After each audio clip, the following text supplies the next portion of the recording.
말씀 읽겠습니다. 우리 다니엘서 1장 17절에서 21절 5절의 말씀 한 절씩 교독하고 마지막 절은 같이 읽겠습니다. 제가 먼저 읽을게요. 하나님이 이 네 소년에게 학문을 주시고 모든 서적을 깨닫게 하시고 지혜를 주셨으니 다니엘은 또 모든 환상과 꿈을 깨달아 알더라. 왕이 말한 대로 그들은 불러들일 기한이 찼으므로 환관장이 그들을 느부갓네살 앞으로 데리고 가니 왕이 그들과 말하여 보매 무리 중에 다니엘과 하나냐와 미사엘과 아사랴와 같은 자가 없으므로 그들을 왕 앞에 서게 하고 왕이 그들에게 모든 일을 묻는 중에 그 지혜와 총명이 온 나라 박수와 술객보다 10배나 나은 줄을 아니라. 함께 했습니다. 다니엘은 고레스 왕 원년까지 있으니라. 아멘.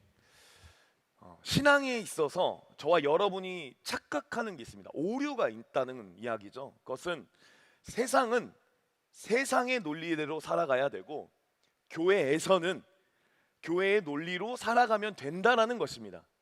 여러분, 이것은 크나큰 오류입니다.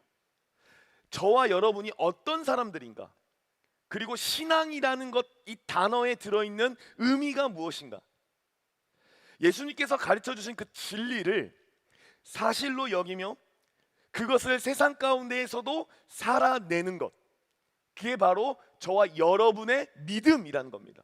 신앙이라는 겁니다. 다시 말씀드릴게요. 우리는 교회에서는 교회, 세상에서는 세상의 논리, 이렇게 살아간다라고 생각하는데요, 신앙은 그런 게 아닙니다. 믿음은 그런 게 아니라는 겁니다. 우리가 교회에서도 이렇게 살고 교회의 예수님의 가르침 또한 세상 가운데에 나아가서 살아내는 것, 그게 바로 믿음이고 그게 바로 신앙이다라는 겁니다. 제가 이렇게 말씀하면 이제 이렇게 이야기하는 사람들이 있습니다. 목사님, 그것은 너무 현실적이지가 않습니다. 목사님, 그건 현실이 아니에요. 목사님, 교회에서만 있어봐서 그런데 세상에 나아가서 세상에 나아가서 교회의 논리로는요, 교회의 가르침으로는요 절대 살 수가 없습니다. 그것은 현실이 아닙니다 라고 이야기하는 사람들을 종종 보게 됩니다. 근데 여러분, 이것도 착각이다라는 겁니다. 그러니까 무슨 말이냐면, 우리의 믿음은요 결국 뭘 선포하는 거냐면 예수님의 가르침이 곧 현실입니다 라는 것을 선포하는 겁니다. 무슨 말인지 알겠습니까? 세상에 나아가서 세상은 세상의 논리로 살아가야 됩니다, 그게 현실입니다 라고 말하는 것이 아니라, 우리의 믿음은 세상의 현실이 그렇다 할지라도 우리가 생각하는 현실은 이것입니다. 예수님의 말씀이 곧 현실입니다 라고 선포하며 살아가는 겁니다. 이를 바탕으로 본다면 제가 계속 거듭 이야기하지만, 여러분, 우리 삶에 하나님의 역사가 있습니까? 여러분들의 삶에 하나님의 살아계심이 깨달아지십니까?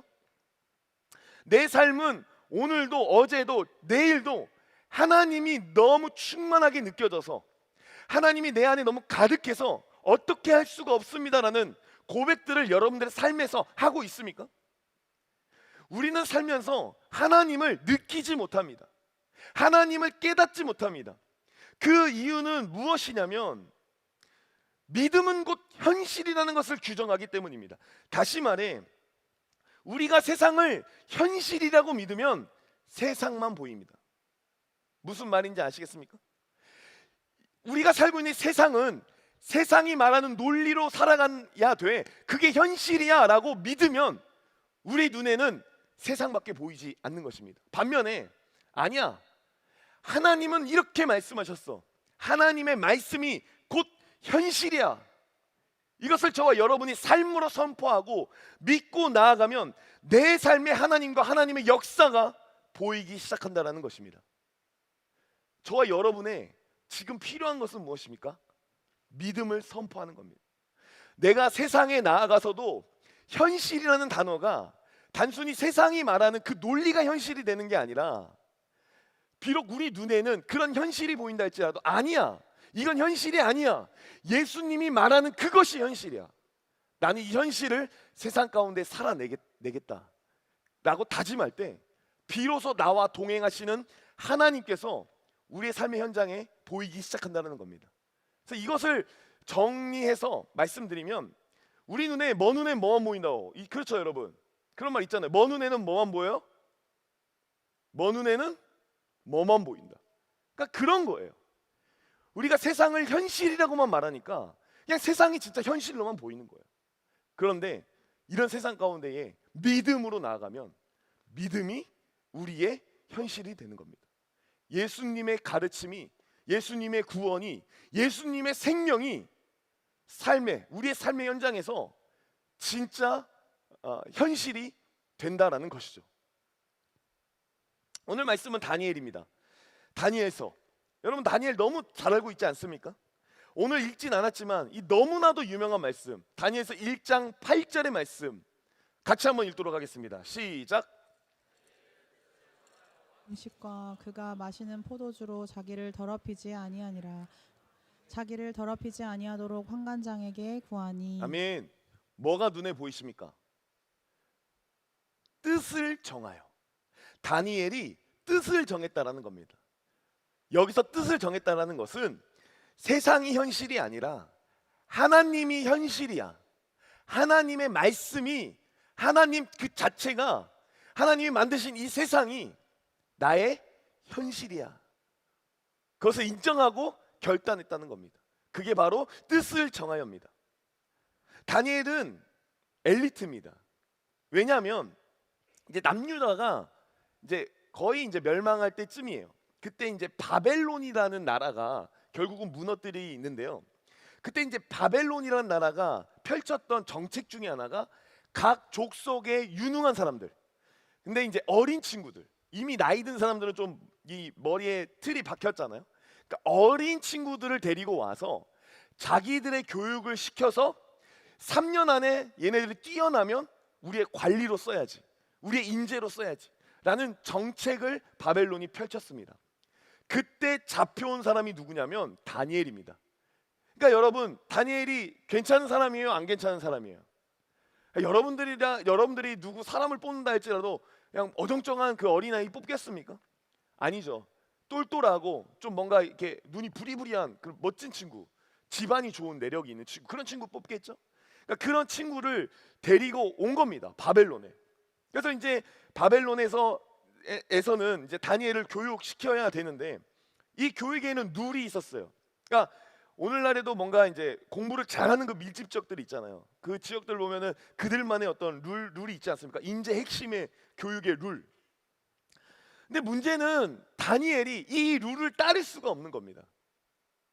다니엘이 그 어린 나이에도 그 룰을 따를 수가 없는 거예요. 왜냐하면 그 룰은 하나님이 원하는 방식이 아니라고 확신했기 때문입니다. 먹는 문제인데 보시면 그 인재 교육은 왕이 지정한 왕의 음식과 왕이 마시는 포도주를 먹습니다. 그렇게 3년을 먹어요. 근데 이제 문제가 되는 건 왕의 음식과 왕이 마시는 그 포도주 가운데에 분명 하나님이 허락하시지 않는 음식이 있을 수도 있겠다. 그러니까 율법에서는 금하던 게 많이 있지 않습니까? 하지만 이방 나라에서는 그냥 먹던 게 있잖아요. 그러니까 하나님의 말씀을 우리가 어길 수가 없다. 그래서 그가 뜻을 정한 겁니다. 너희들의 현실은 지금 이거지. 아니야, 나는 그걸 현실이라고 생각하지 않고 나만의 현실이 있는 거지. 그래서 환관장에게 뭐라고 얘기하냐면 저희는 저와 이 친구들은 채식과 물만 주십시오, 이렇게 이야기합니다. 채식과 물. 여러분, 현실은 왕의 음식과 포도주를 먹어야 하는 것이죠. 그러나 그것을 현실로 받아들이지 않고 저항을 한 것입니다. 그들을 관리하는 자를 이제 환관장이라고 하는데 이 환관장도 고민해요. 이렇게 거부를 하는데 어떡하지? 근데 여러분, 어린아이들이 거부한다고 해서 무슨 힘이 있겠습니까? 그냥 환관장도 그렇게 이야기하면 되잖아요. 그냥 먹어, 니네들이 무슨 포로지 뭐 내가 니네 뭐 밥 차려주는 사람이냐? 그냥 먹어, 이렇게 이야기할 수도 있는데 놀랍게도 거기에 하나님의 은혜가 있습니다. 뜻을 정했던 그 자리에 하나님의 은혜가 임하기 시작합니다. 뭐냐면 환관장의 마음이 흔들린 거예요. 그래서 환관장은 테스트를 하게 됩니다. 그러니까 기회도 안 줄 수 있는데 테스트를 해보자. 니네 열흘 동안 한번 먹어봐. 누가 더 얼굴이 좋은지 한번 비교해 보자. 그래서 15절 보시면 다니엘서 1장 15절 같이 한번 읽겠습니다. 시작. 열흘 후에 그들의 얼굴이 더욱 아름답고 살이 더 윤택하여 왕의 음식을 먹은 다른 소년들보다 더 좋아 보인지라. 아멘. 아멘. 여러분 누가 더 좋아 보입니까? 다니엘과 그의 친구들이 얼굴이 훨씬 더 좋아 보인 겁니다. 그러니까 옛날이나 지금이나 뭐가 답이다? 채식이 답이다. 물론 적당한 단백질도 먹어줘야겠죠. 그러니까 다니엘이 훨씬 더 뛰어나다는 것을 증명하게 된 거죠. 여러분 당시에도 현실이라는 것이 분명히 있다라고 말씀드렸습니다. 왕이 지정한 음식과 포도주를 먹는 게 그걸 먹어야 너희들은 신체가 발달하고 너희가 총명이라는 것을 얻을 수 있을 거야라는 현실이 있었을 겁니다. 왕이 먹는 음식을 너희들이 먹어야 최고급을 누려야 너희들이 엘리트가 될 수 있어라는 현실이 있었을 겁니다. 그런데 다니엘은요 거기에 맞서서 아닙니다. 엘리트가 아닙니다.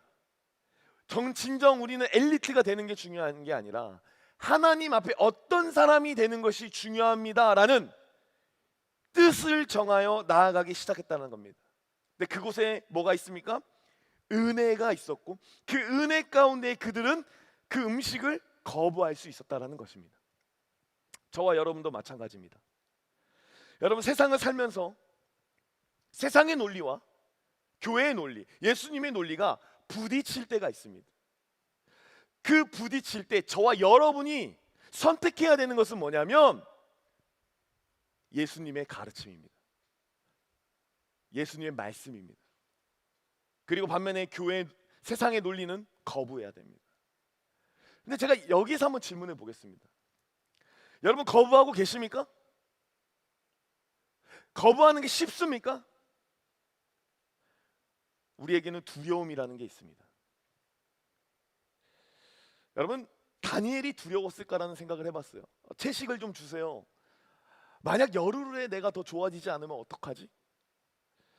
뭐 이런 두려움이 다니엘은 적어도 없었을 것 같다는 생각이 드는데 문제는 뭐냐면 여기에 앉아있는 저와 여러분은 분명 두려웠을 수도 있겠다는 생각을 합니다. 내가 열흘 후에 얼굴이 더 안 좋으면 어떡하지? 이제 우리 요즘은 이제 그렇지 않지만 예전 같은 경우는 학교 안 다니고 이제 검정고시를 본다면 큰일 나는 줄 알았습니다. 지금은 많이 인식이 달라졌죠. 뭔가 보통 이제 대안학교 다니는 친구들이 검정고시를 많이 보는데 이제 검정고시를 봐서 뭔가 학교를 다니지 않으면 막 큰일 난다라고 날 줄 알았죠. 근데 여러분 오늘날 어떻습니까? 진짜 큰일 납니까? 여기도 우리 안에서도 대안학교 다녔던 청년들이 있지 않습니까? 근데 저도요 이제 자녀들이라고 하겠습니다. 자녀들. 근데 제 자녀도 만약 저는 대안학교 보낼 수 있으면 저는 보낼 거예요. 저는 더 행복한 교육을 위해서. 그러니까 그만큼 인식과 세상이 말하는 게 많이 달라졌습니다.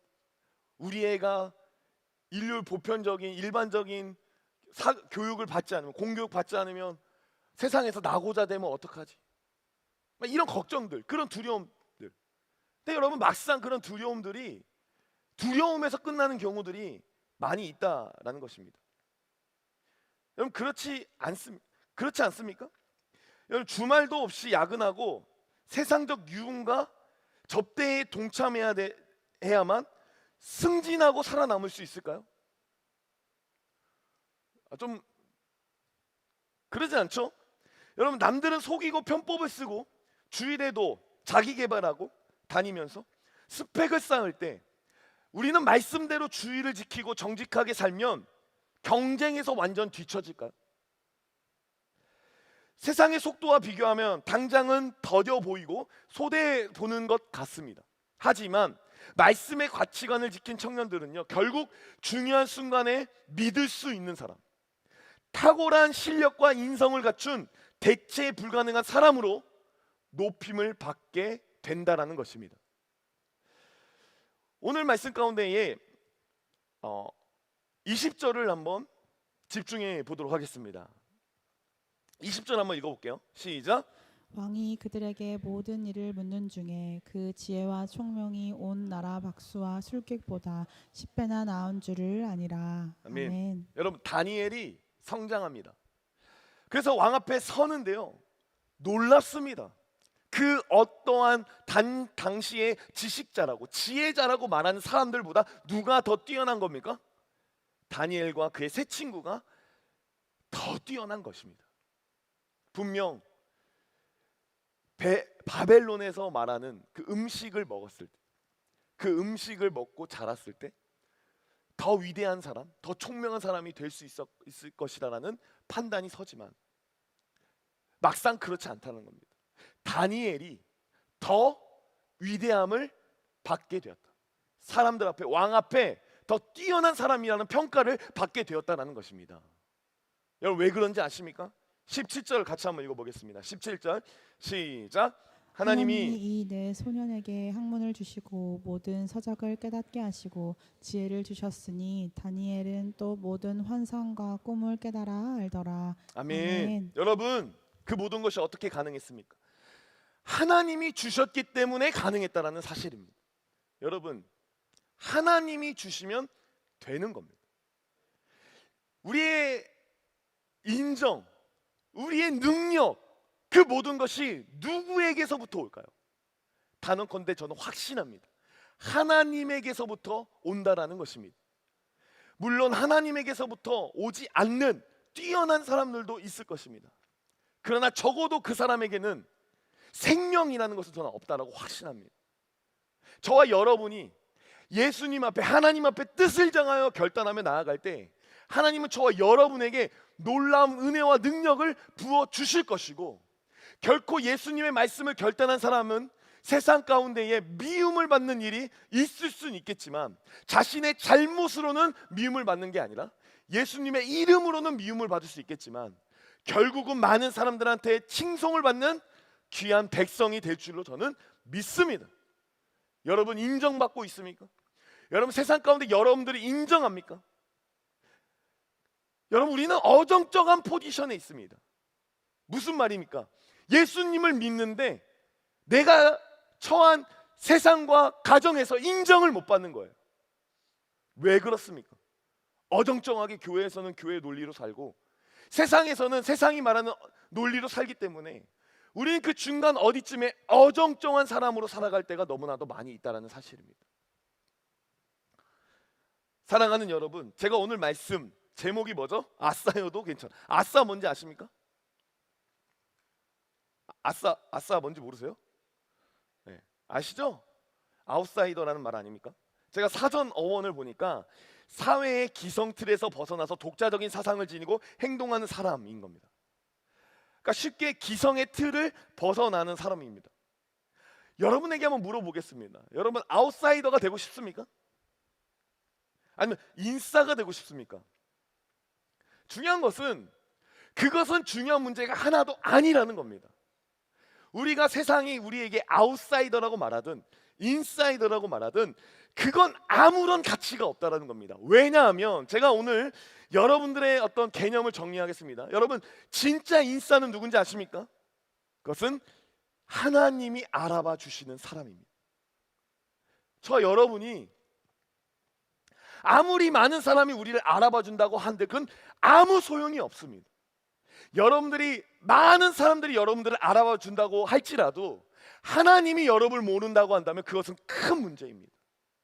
반면에 그 누구도 나를 알아봐 주지 않는다 할지라도 하나님이 나를 알아봐 주신다고 한다면 그것은 인싸의 삶이라고 할 수 있습니다. 여러분, 사람이 알아봐 주는 건, 여러분, 저도 세상 부러운 목사님들이 있습니다. 막 청년사역이 유명하셔가지고 인스타 팔로우 막 10,000명 가지고 있고 꿈입니다. 여러분, 도와주십시오. 아직도 저와 팔로우를 맺지 않으신 분들은 빨리 팔로우 하시길 바라겠습니다. 물론 감시는 당합니다. 예. 근데 여러분, 그런 생각을 해봅니다. 사람 10,000명이 팔로우하지만 하나님이 팔로우하지 않는 인생이라고 한다면, 그래서 오해하지 마세요. 그렇다고 그 목사님들이 하나님이 없다는 건 아니고, 예. 여러분, 하나님이 우리 인생에 팔로우하고 계시지 않는다면, 아무리 우리 인생에 10,000명, 10,000,000명, 1억 명이 나를 팔로우한다 한들 그것이 과연 무슨 의미가 있을까? 제가 깨달은 것이 있는데, 사람의 유명과 무명은 하나님에게 있다라는 겁니다. 똑같은 스펙, 똑같은 능력, 똑같은 재능, 똑같은 환경이라고 해도 하나님께서는 어떤 사람은 유명하게 쓰기도 하고요, 어떤 사람은 무명하게도 쓰신다는 겁니다. 여러분, 연예인들 보십시오. 제가 어제, 저는 이제 주일 3부 찬양팀 인도를 하고 있거든요. 그래서 이제 워크숍을 했어요. 근데 거기 이제 워크숍에 나이가 많을까요, 적을까요? 하여튼 다 30대예요. 40대도 있고 50대도 있고. 근데 인물 퀴즈를 하는데, 저는 진짜 제가 충격인 게, 저는 카리나 얼굴도 몰라요. 뭔가 사진을 띄웠어. 저게 카리나래. 근데 그때 띄울 때 그냥 전 다 똑같아요. 그냥 여자 연예인들을 이렇게 쭉쭉쭉쭉 넘기는데 맞추래요. 저한테 다 똑같아. 어디 하나 안 예쁜 자매가 없고, 뭐 어디 하나 노래 다 잘하고, 그러니까 제가 보기엔 다 거기서 거긴 거예요. 근데 여러분, 이런 상황이 그들만 있습니까? 그들과 똑같은 어떤 능력을 가지고 있고 외모를 가지고 있어도요, 여전히 유명과는 거리가 먼 사람들도 있습니다. 이때 사람들은 뭐라고 얘기합니까? 억울하다고 이야기합니다. 나는 억울해. 쟤랑 나랑 다른 게 뭐야? 나는 억울해. 이렇게 이야기합니다. 그러나 저와 여러분들은 억울해할 필요가 없습니다. 왜 억울해할 필요가 없습니까? 누가 알아봐주고 계시기 때문입니까? 하나님이 알아봐주고 계시기 때문입니다. 저와 여러분은 하나님이 보고 계시기 때문에 내 인생의 가장 값진 것, 하나님이 알아봐 주시는 것. 사도 바울이 이런 고백을 해요. 고린도후서 6장 9절에 같이 한번 읽도록 하겠습니다. 시작.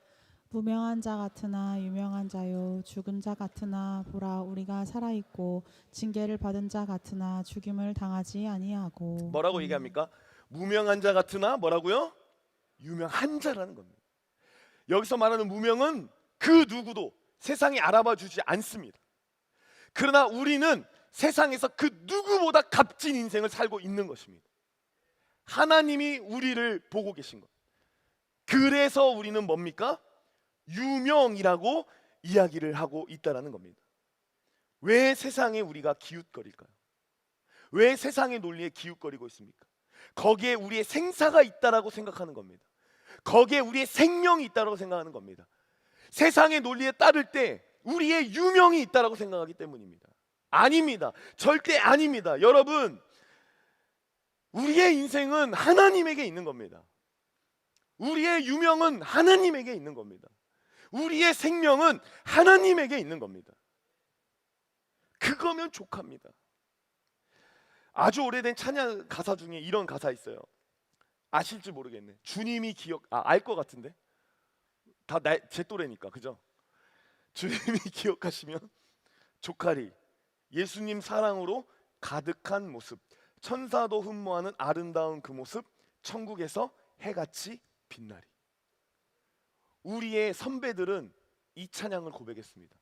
주님이 기억하시면 족하리.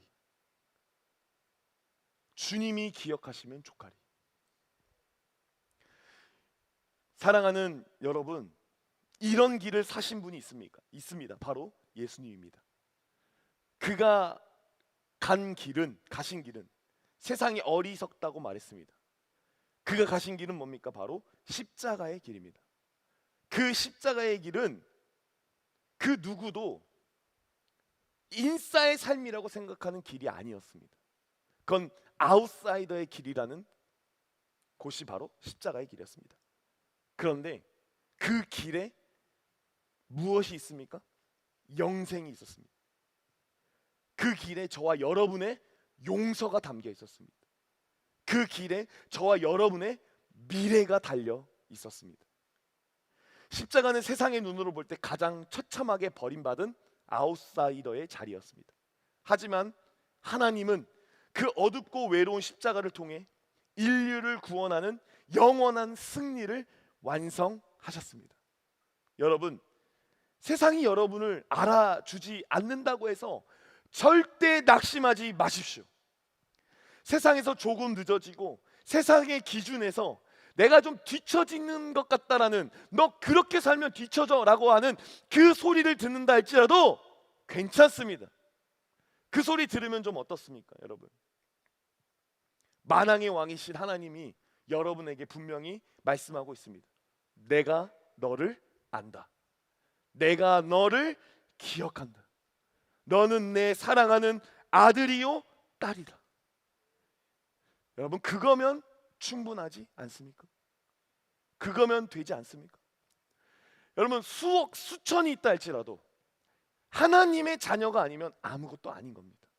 반면에 가진 게 아무것도 없어도 내가 하나님의 자녀라는 사실을 믿고 그것이 내 삶에 선포된다면 그것만큼 값진 것은 없다라는 겁니다. 요즘 우리가 왜 이렇게 피곤해지는지 아십니까? 세상에 인싸가 되기 위해서 영혼을 갈아넣고 있기 때문입니다. 인스타 피드에 남들에게 보여줄 화려한 사진을 올려야 되고, 내 이야기하는 것 같기도 하고 세상의 속도에 뒤처지지 않으려고 주말 없이 스펙을 쌓아야 하고, 끊임없이 타인과 나를 비교해 나아가면서 나는 팔로우 숫자를 늘려야 된다. 나는 어떻게든 누군가 알아봐주는 인싸의 삶을 살아가야 된다. 그리고 반면에 그렇게 되지 않았을 때 찾아오는 큰 낙담과 좌절. 여러분, 제가 여러분들에게 확신하게 말할 수 있는 건 세상의 인싸가 되려고 애쓰면 애쓸수록 우리 영혼은 깊은 무기력감과 피로감에 사로잡힐 것이라고 확신합니다. 그것은 모두에게 허락되어진 자리가 아니기 때문이죠. 세상의 법칙을 따르느라 지친 우리 청년들에게 저는 예수님께서 이렇게 물으신다고 확신합니다. 너는 세상의 인싸가 되기 위해 얼마나 너 자신을 내어줄 셈이냐. 말씀을 마무리하겠습니다. 여러분, 세상에서 잠시 아웃사이더가 돼도 상관없습니다. 괜찮습니다. 세상의 속도표를 던져버리고 오직 말씀이 현실을 믿고 십자가의 길을 걸어가십시오. 그때 주님은 우리에게 세상이 줄 수 없는 진짜 안식과 하나님 나라의 자존감을 회복시켜 주실 겁니다. 여러분들이 지금 아픈 것은, 여러분들이 지금 외로운 것은, 지금 여러분들이 넘어진 것은 없어서가 아닙니다. 가지지 않아서가 아닙니다. 세상은 말하죠. 너희가 이게 없으니 불행한 거야. 네가 이게 없으니 무기력한 거야. 네가 이게 없으니까 넘어지고 일어서지 못하는 거야. 아니요, 그건 다 거짓말입니다. 그건 다 우리를 무너뜨리기 위한 겁니다. 어쩌면 우리가 그것을 바라보고 믿고 있기 때문에 실제로 우리가 넘어지고 있는 것일 수 있습니다. 이제 거기에 눈을 돌리십시오. 나를 여전히 사랑하고 나를 여전히 믿어주시고 나에게 여전히 능력 주시는, 우리만의 시간을 허락하시는 그 주님 앞에, 주님, 제가 예수님의 말씀이 진짜입니다라는 것을 선포하며 나아갈 때 여러분들 삶은 진짜 행복과 평안이 찾아올 줄로 믿습니다. 세상의 기웃거림을 멈추십시오. 더 이상 세상에 나아가 아파하지 마십시오. 세상이 말하는 것을 따르면서 나는 아웃사이더야, 나는 인싸가 아니야, 좌절하고 낙담하지 마십시오. 여러분들은 이미 인싸입니다. 여러분들은 이미 하나님이 주목하는 사람들입니다. 그거면 된 것입니다. 그거면 여러분들이 풍성하게 살 수 있는 겁니다. 그게 저와 여러분들의 삶을 지켜주는 겁니다. 그게 곧 생명의 삶입니다. 선포합니다. 믿음으로 사십시오. 오늘 함께 그런 고백하기를 원해요. 오늘 베드로의 고백이라는 찬양을 함께하며 나아갈 텐데, 여러분, 이 고백 가운데에 저와 여러분이 하나님의 마음을 깨달았으면 좋겠습니다. 그리고 더불어 그 실패한 인생에 찾아오셨던 그 예수님의 마음을 깨달았으면 좋겠어요. 베드로가 세상이 말하는 것이었다고 한다면 이미 베드로는 실패한 인생이었고 이미 아웃사이더였습니다. 그러나 그런 인생도 예수님이 찾아오셨고 베드로는 결국 예수님 앞에 사랑을 고백함으로 말미암아 자신의 가치를 세상보다 더 뛰어나게 만든 존재입니다. 우리 시간 같이 다 일어나셔서 이창한 찬양 함께 고백하며 나갑시다.